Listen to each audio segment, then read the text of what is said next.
Presentasi virtual Tata Kelola Pembangunan Infrastruktur Kewilayahan Berkelanjutan. Assalamualaikum warahmatullahi wabarakatuh.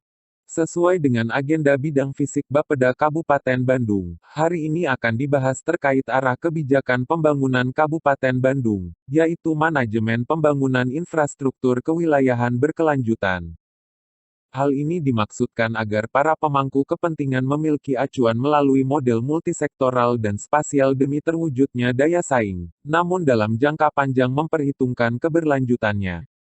Secara faktual, pembangunan meningkatkan pertumbuhan kesejahteraan suatu wilayah yang dapat diwakili oleh indikator laju pertumbuhan ekonomi atau LPE. Seperti yang kita ketahui, LPE merupakan kontribusi dari komponen yang menjadi pengungkit berupa PDB untuk nasional atau PDRB untuk daerah.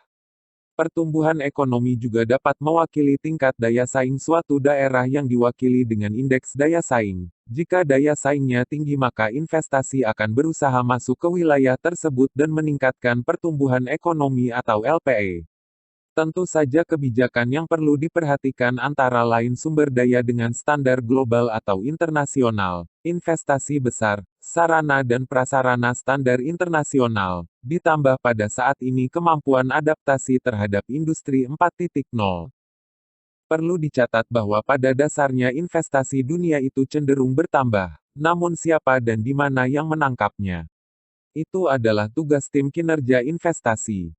Sehingga harus ada yang menentukan apa yang akan menjadi motor pertumbuhan ekonomi, sehingga jelas bahwa LPE itu direncanakan. Untuk Kabupaten Bandung, selain memperhitungkan sektor basis, juga pertumbuhan investasi dapat diprediksi dari rencana-rencana atau bocoran-bocoran investasi strategis nasional dan internasional, perlindungan terhadap sektor potensial namun lemah serta inovasi sektor digital. Namun LPE tersebut belum tentu mewakili kesejahteraan masyarakat sesungguhnya, karena investasi tumbuh secara natural, apakah milik segelintir orang atau kebanyakan. Natural dalam artian besarannya ditentukan pasar dengan tingkat psikologis tinggi. Pemerintah hanya dapat memfasilitasi. Bagaimana dengan masyarakat yang tidak memiliki kemampuan berkontribusi terhadap LPE? Pemerintah secara dominan harus mendorong masyarakat minor untuk ikut berperan serta menikmati kesejahteraan dari pertumbuhan ekonomi. Sehingga terjadi transformasi terintegrasi dari kolom kanan atau kesenjangan menuju kolom kiri atau kolom LPE. Maka pada kolom kesenjangan dikenal beberapa indikator makro untuk mengukur seberapa jauh sumber daya dapat bertransformasi termasuk di dalamnya keterukuran terhadap Gini rasio, indeks pembangunan manusia atau IPM, indeks kedaulatan pangan dan lain-lain. Dari kolom LPE yang dapat menjadi arah kebijakan pemerintah Kabupaten Bandung adalah penentuan destinasi wisata besar, kawasan pusat pertumbuhan seperti kawasan industri besar, kawasan perumahan atau permukiman besar termasuk di dalamnya pembangunan rusunami dan apartemen, kawasan pendidikan besar, kawasan kesehatan besar dan kawasan ekonomi khusus. Instalasi strategis seperti penanaman modal asing, penanaman modal dalam negeri, badan usaha milik negara, badan usaha milik daerah. Selain itu perlu adanya manajemen tenaga kerja profesional sebagai pendukungnya. Yang perlu didorong pemerintah Kabupaten Bandung dalam pertumbuhan ekonomi ini adalah berbagai kemudahan fasilitasi, sistem insentif-disinsentif, regulasi termasuk di dalamnya roadmap dan tim investasi, portofolio investasi, PAD strategis yang berkontribusi besar terhadap PDRB serta pembangunan infrastruktur strategis dan besar. Dari kolom kesenjangan, yang menjadi arah kebijakan pemerintah Kabupaten Bandung bertumpu antara lain pada pusat-pusat kemiskinan, keterbelakangan dan pinggiran serta kebencanaan. Pusat-pusat pemerintahan dan pelayanan. Pusat-pusat aktivitas kerakyatan seperti pasar, tempat kerja, pendidikan, kesehatan, taman, wisata lokal dan hiburan rakyat. Pusat-pusat usaha dan industri kerakyatan. Pusat-pusat perdagangan dan jasa kerakyatan seperti koperasi, BPR, BUMDes, warung dan lain-lain. Agar terjadi transformasi dari kolom kesenjangan ke kolom LPE, beberapa yang harus terus dilaksanakan antara lain pemenuhan infrastruktur dasar, urusan wajib dan dasar, bantuan, perlindungan dan jaminan, pemberdayaan, sosial early warning system, dan keberlangsungan dengan selalu berbasis pada database dalam bentuk big data kerakyatan. Bagaimana strategi untuk pembangunan infrastruktur Kabupaten Bandung dengan isu potensi, data, keberlanjutan dan daya saing? Dari segi potensi pertumbuhan ekonomi, secara spasial atau geografis, kedudukan Kabupaten Bandung akan memiliki konektivitas dengan telah dibangunnya Tol Trans Jawa, Jakarta Cilenyi dan sebentar lagi Tol Cilenyi Dauwan, Gede Bage Banjar. Konektivitas berbasis rel juga sedang dan akan dibangun seperti kereta api cepat Jakarta-Bandung, LRT Bandung-Soreang, Bandung-Banjaran dan Bandung-Majalaya serta reaktivasi kereta api Bandung-Ciwidey. Dikembangkan pula kawasan TOD dengan kota baru Tegaluarnya, kawasan Soreang terpadu berkelanjutan serta rencana kawasan ekonomi khusus Bandung Selatan. Sejauh mana kontribusi pembangunan infrastruktur wilayah terhadap penanganan kesenjangan dan ketimpangan? Ke depan pembangunan infrastruktur kewilayahan harus dapat menjamin keberlangsungan kesejahteraan rakyat secara merata dengan kondisi lingkungan hidup yang mendukungnya. Namun sampai saat ini belum dapat dihitung berapa persen kontribusi pembangunan infrastruktur kewilayahan yang dilakukan pemerintah Kabupaten Bandung terhadap terwujudnya transformasi dari kesenjangan ke daya saing, PDRB dan LPE. Maka semua sektor pembangunan tersebut harus dihitung sejauh mana keterpaduan secara multisektor, dan sebesar apa benefit rasio kontribusi terhadap pembangunan perekonomian Kabupaten Bandung. Kabupaten Bandung telah berupaya mendorong pembangunan dari bawah dalam upaya transformasi kesenjangan menuju daya saing dengan konsep Bandung 1000 Kampung, yang pada tahun 2021 direncanakan dikonsentrasikan di Kampung Naga, Burayak, Topi, Sarung, Geopark, Peyem, Borondong Ranginang Opak Embun, Kurupuk. Ada beberapa hal yang masih menjadi permasalahan dalam daya saing, diantaranya permasalahan sampah.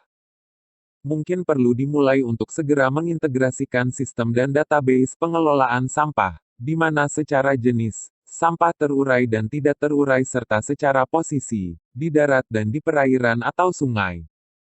Untuk yang terurai atau organik dapat dimanfaatkan untuk magot, biogas, cascing, briket, kompos, pakan, sanitary landfill.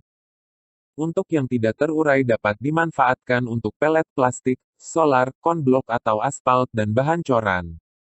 Sedangkan secara lokasi penanganan, sampah darat dapat dilakukan dengan mengembangkan jejaring sosial atau jaring warga dengan konsep 5R-nya dengan mekanisme sampah terurai dan tidak terurai. Untuk lokasi penanganan di perairan melalui jaringan warga sekitar sungai atau perairan lainnya, dapat menggunakan alat jaring sampah dari sejak hulu berbasis rukun tetangga, RT, dan rukun warga, RW. Perbedaannya ada sampah sedimen atau tanah untuk diarahkan menjadi disposal. Beberapa pilot proyek dengan dibantu instansi kelitbangan perlu dikembangkan dengan lokasi yang harus direncanakan. Untuk pilot proyek jaring sampah di perairan secara terpadu, khusus di perbatasan kabupaten atau kota, perlu melibatkan pemerintah perbatasan berbasis kecamatan.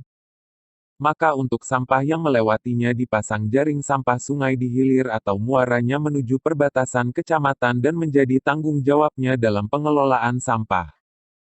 Dalam rangka pembangunan berkelanjutan, pembangunan infrastruktur perlu memperhatikan kaidah-kaidah dampak perubahan iklim dengan mengantisipasi dan beradaptasi sebagai akibat berupa bahaya longsor, kekeringan, banjir, wabah penyakit dan akibat iklim lainnya.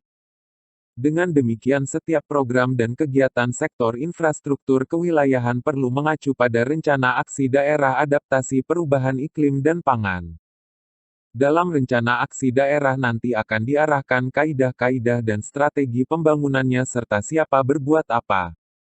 Bapak Ibu yang terhormat, isu utama pembangunan infrastruktur kewilayahan untuk menyiapkan periode pembangunan 5 tahunan berikutnya, yaitu tahun 2021 sampai dengan 2025, adalah ketersediaan, akurasi dan integrasi data infrastruktur kewilayahan.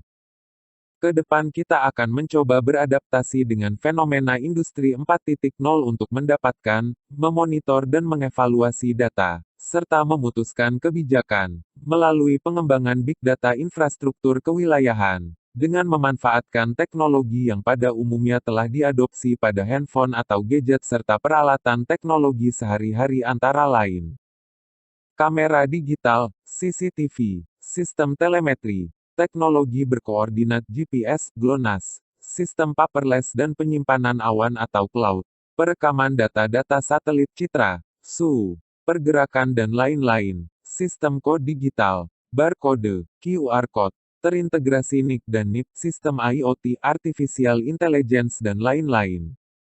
Selain itu, kita akan mengembangkan sistem pengaduan dengan Halo Infrastruktur Bandung Cup, di mana di dalamnya terdapat fitur dengan dukungan teknologi tinggi, misalkan untuk yang mengadukan atau mengusulkan rehabilitasi rumah tidak layak huni. Klik ikon rumah, kemudian ada permintaan perekaman dengan kamera pemilik rumah. Dengan teknologi face detector maka akan langsung terkoneksi dengan sistem lainnya di command center dan dapat teridentifikasi langsung apakah pemilik merupakan warga Kabupaten Bandung, apakah warga miskin dan telah mendapat program atau tidak yang selanjutnya sesuai mekanisme jika masuk kategori maka akan langsung dimasukkan ke dalam program prioritas pembangunan rumah tidak layak huni.